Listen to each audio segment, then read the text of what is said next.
नाज़रीन, इमरान खान ने बिल आखिर सारी बागडोर खुद संभालने का फ़ैसला किया है। क्या ये जेल में रहते हुए इमरान खान के लिए मुमकिन होगा? हुकूमत की जो डूबती हुई कश्ती है, इसको आखिरी सहारा देने की कोशिश की है अमेरिका के सदर जो बाइडन ने। क्या जो बाइडन का जो ख़त है वो मियां मोहम्मद शहबाज शरीफ साहब की इस हुकूमत को बचा पाएगा, या फिर वहाँ पे जो बाइडन का ग़ुरूब होता हुआ सूरज है वो मियां मोहम्मद शहबाज शरीफ साहब को भी अपने साथ ही ले जाएगा? नाज़रीन, पाकिस्तान तहरीक इंसाफ में आपको पता है जो अंदरूनी उनके इख्तलाफात हैं वो ऑलरेडी शिद्दत इख्तियार कर चुके हैं। पार्टी टिकट्स का मामला हो या फिर पार्टी ओहदों का मामला हो या फिर मखसूस नशिस्तों का मामला, पार्टी किस पार्टी में शमूलियत इख्तियार करनी है ये वाला भी मामला, फिर उसके बाद सेनेट की सीटों का मामला, हर मामले पे दो दो बयानात आ रहे हैं। क्या पाकिस्तान तहरीक इंसाफ इंटरनली वो जो इनके ख़िलाफ़ साजिश की जा रही थी, क्या वो साजिश कामयाब हो चुकी है या फिर अभी पाकिस्तान तहरीक इंसाफ के लिए कुछ चांसेस हैं कि वो अपनी वापस रिकवरी कर सकेंगे? इन तमाम सवालात के जवाब ढूंढेंगे हम आज के प्रोग्राम में।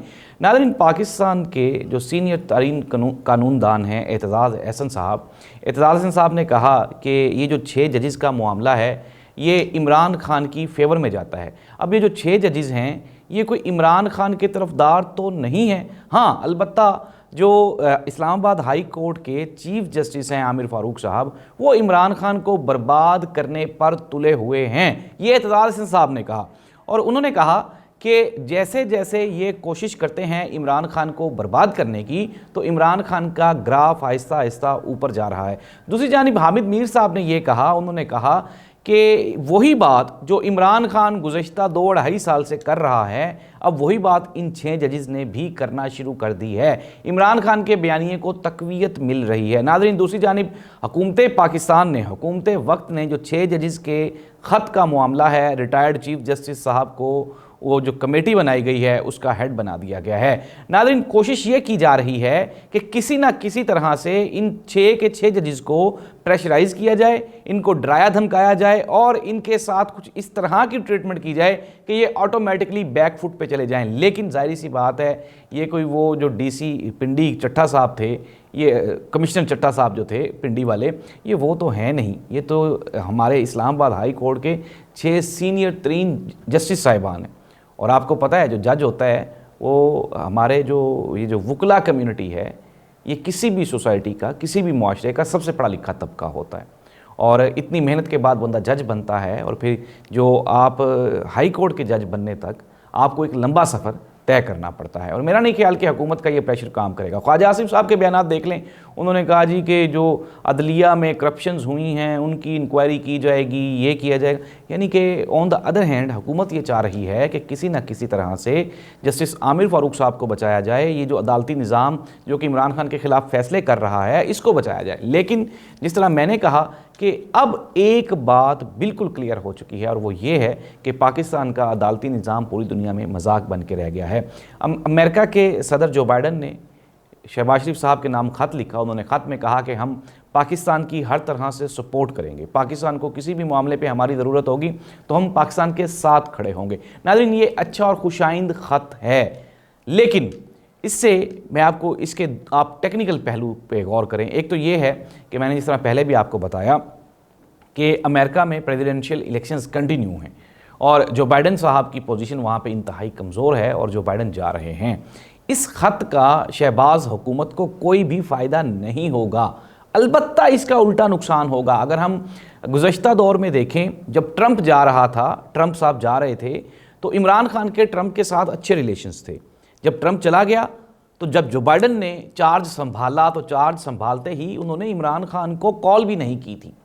इवन के हमारा जो दफ्तर ख़ारजा था उसकी जानिब से ये शोर भी डाला गया कि जी इमरान खान साहब को कॉल आनी चाहिए थी, मुबारकबाद का पैगाम आना चाहिए था। इवन के कई जगहों पे एहतजाज भी किया गया। लेकिन इसके बावजूद जो बाइडन ने जब तक इमरान खान रहा है, इमरान खान साहब के साथ कोई बातचीत नहीं की, बल्कि at the end Pakistan Tehreek Insaf ने ये मौक़िफ़ भी अपनाया कि पाकिस्तान तहरीक इंसाफ की हुकूमत ख़त्म करने में जो बाइडन गवर्नमेंट का कलीदी किरदार है। फिर हमने देखा साइफर वाला इशू भी क्रिएट हुआ। तो नाज़रीन, ज़ाहिर सी बात है ये सियासी मामला है, ये कोई वो सोशल या कोई इकनॉमिकल कोई मैटर नहीं है, ये एक सियासी मामला है। और मैं आपको दोबारा फिर ये इस पे लोग गौर नहीं कर रहे, लेकिन मैं आपको ये बताना चाह रहा हूँ कि जो बाइडन जब जाएगा और ट्रंप आएगा, और इस चीज़ पे ऑलरेडी सारे एनालिस्ट मुत्तफिक हैं कि जो बाइडन के जाने से और ट्रंप के आने से इमरान खान के लिए चीज़ें बेहतर हो जाएंगी। असद कैसर ने कहा कि अली अमीन गंडापुर साहब को चाहिए कि वो वफाक से अलहदगी का ऐलान कर दें, क्योंकि हमारी बात नहीं मानी जा रही, हमारे ऊपर स्टिल वैसे ही FIRs दी जा रही हैं, हमारे लोगों को गिरफ्तार किया जा रहा है। इवन के KPK में जो तकर्री और तबादलों का जो इख्तियार है वो भी वज़ीर आला KPK को ट्रांसफ़र नहीं किया जा रहा। तो वक्ती तौर पे फ़ौरन ये चाहिए कि अली अमीन गंडापुर साहब वो वफाकी हुकूमत से अलहदगी का ऐलान करें और अपने मामलात को वो इंडिपेंडेंट होकर चलाएँ। नाज़रीन, क्या पाकिस्तान तहरीक इंसाफ दोबारा फिर कोई वो टकराव की सियासत पे जा रही है? क्या KPK की असम्बली टूट सकती है? क्या कोई ऐसा सीन दोबारा होने वाला है? तो इसमें मेरा जवाब है बिल्कुल भी नहीं, क्योंकि अब ये चीज़ पॉलिटिकली डिस्कस की जाएगी। उसकी एक वाज़ेह सबूत ये है कि गुज़श्ता दिनों जब मोहसिन नकवी साहब KPK के विज़िट पे गए तो वहाँ पे अली अमीन गंडापुर साहब ने उनको ना सिर्फ गले से लगाया, और गले से लगाने के बाद उनसे मीटिंग भी की। अब पॉलिसीज़ दो ही चलेंगी। एक तरफ अली अमीन गंडापुर साहब को ये मैंडेट इमरान खान साहब की तरफ से दिया गया है कि वो हुकूमती मामलात को चलाएँ, सूबे को चलाएं, क्योंकि तीसरी मरतबा KPK की आवाम ने उनके ऊपर ट्रस्ट का इजहार किया है और उनको मैंडेट दिया है। ऐसी सूरत हाल में पाकिस्तान तहरीक इंसाफ को चाहिए कि वो KPK के लोगों की वेलफेयर के लिए कुछ ना कुछ काम करे, और इस वेलफेयर को एग्जीक्यूट करने के लिए ऑब्वियसली जाहिर सी बात है कि आपके पास या आपके साथ वफाक का खड़े होना ये नागुज़ीर है। अगर आप वफाक को साथ लेके नहीं चलेंगे तो जाहिर सी बात है फिर आपके लिए मुस्तकबिल में परेशानियां बढ़ती जाएंगी। अब फिर मैं दोबारा कह रहा हूँ आपको, अली अमीन गंडापुर क्या करेंगे? मुफाहमत की पॉलिसीज़ अपनाएंगे, मीटिंग्स करेंगे, वज़ीर-ए-आज़म से मिलेंगे, वफाक को साथ लेके चलेंगे, कानून नाफिज करने वाले इदारों को साथ लेके चलेंगे, ताकतवर हलकों को साथ लेके चलेंगे। ऑन द अदर हैंड, दूसरी जानिब जिस तरह से असद कैसर साहब का बयान आ गया, इसी तरह से शेर अफजल मरवत और असद कैसर और उमर अयूब साहब और जो बैरिस्टर गौहर साहब हैं वो क्या करेंगे? वो शदीद बयानात देंगे, और इस तरह से पाकिस्तान तहरीक इंसाफ अपनी जो पैरेलल पॉलिसीज़ होंगी उनको लेके चलेंगे। प्रोग्राम के आगाज़ पे हमने इमरान खान साहब के बारे में आपको बताया कि इमरान खान साहब ने खुद लीड करने का प्लान किया है। अब हो क्या रहा था कि सेनेट की जब इंतखाबात हुए उसमें भी काफ़ी सारे लोगों के नामों को लेके बड़े डिस्प्यूट क्रिएट किए गए, और इमरान खान साहब से जो मुलाकात करने वाली दो टीमें हैं उनमें सिर्फ 4 या 5 लोग ऐसे हैं जो मुस्तकिल इमरान खान से मुलाकातें करते हैं, लेकिन जब वो बाहर आते हैं एक का बयान कुछ और होता है और दूसरे का बयान कुछ और होता है। पार्टी में ज़ाहिर सी बात है इंटरनल खलफशार और जो आपस की लड़ाइयाँ हैं वो आहिस्ता आहिस्ता बढ़ती जा रही हैं। हमने देखा भी जब कोर कमेटी का इजलास हुआ तो उसमें जो शेर अफजल मरवत हैं इनका एक और इनके साथी के साथ वहाँ पे झगड़ा भी हुआ, जिसको बाद में पार्टी ने ये कहकर रिजेक्ट कर दिया कि नहीं जी नहीं, ऐसी कोई बात नहीं थी। ज़ाहिर सी बात है पॉलिटिकल पार्टी है, मामलात होने ही होने हैं। पंजाब में भी हमने देखा था कि हमाद अजहर ने रिज़ाइन कर दिया था पंजाब की सदारत से, लेकिन फिर उसके बाद उनको दोबारा फिर वापस लाया गया। अब ये हो रहा है कि ज़िमनी इंतखाबात आ रहे हैं। अब ज़िमनी इंतखाबात में जाहिर सी बात है कुछ लोग ऐसे आ गए हैं, जैसे कि वो सरगोदा वाले भाबड़ा साहब हैं, उनको ये वो साहब हैं जब रजीम चेंज हुआ तो ये दूसरी वो जो मुनहरिफ अरकान थे इनका नाम ये उस लिस्ट में शामिल थे, और इन्होंने इमरान खान साहब के बारे में काफ़ी सारे बयानात भी दिए, लेकिन अब उनको टिकट किसने जारी किया, ये एक सवालिया निशान है। अब ऐसी सूरत हाल में जाहिर सी बात है जो पार्टी का वर्कर होता है वो मायूसी का शिकार हो जाता है। वो कहता है यार मैं तो कुट भी खा रहा हूँ, जेलें भी भुगत रहा हूँ, हर काम कर रहा हूँ। एक जानिब ये जो गंडापुर साहब हैं वो मोहसिन नकवी साहब से जफ्फियाँ डाली जा रहे हैं, दूसरी जानिब वो जो मुनहरिफ अरकान जो कि पार्टी को छोड़ गए थे, जिनकी वजह से गवर्नमेंट ख़त्म हुई, इमरान खान साहब को जेल जाना पड़ा, उन लोगों को दोबारा टिकट्स जारी किए जा रहे हैं। तो नाज़रीन, पार्टी में इंटरनल खलफशार और वो जो ओहदा हासिल करने की एक जो जुस्तजू है, जो जंग है, वो जारी है। ऐसी सूरत हाल में इमरान खान साहब ने लीडिंग फ्रॉम द फ्रंट उन्होंने कहा है कि अब सारे के सारे मामलात मैं खुद देखूंगा, पार्टी के टिकट्स और पार्टी के दूसरे मामलात को भी देखा जाएगा। लेकिन एक सवालिया निशान वो ये है कि आया कि फिर दोबारा वही वाली बात कि इमरान खान साहब तो जेल में हैं, तो ऐसी सूरत हाल में किसी न किसी पर तो एतमाद करना पड़ेगा।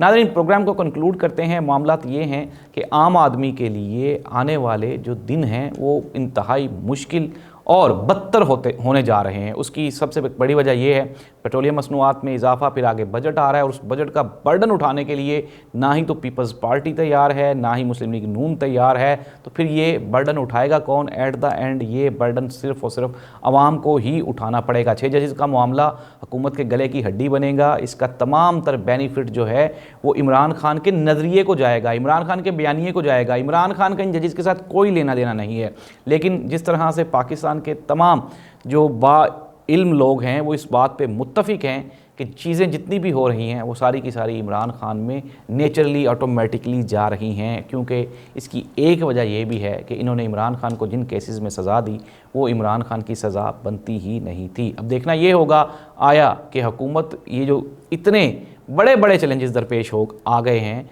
मौलाना फजलुर रहमान साहब ने सड़कों पर निकलने का ऐलान कर दिया है, पाकिस्तान तहरीक इंसाफ ने भी जजिस से इजहार यकजहती के लिए आज रात जलसे का ऐलान किया है, फिर उसके बाद दोबारा फिर उनका प्लान है कोई लॉन्ग मार्च करने का, कोई बड़ा जलसा करने का। तो ऐसी सूरत हाल में हुकूमत के लिए यहाँ से निकलना मुश्किल ही नहीं नामुमकिन दिखाई देता है।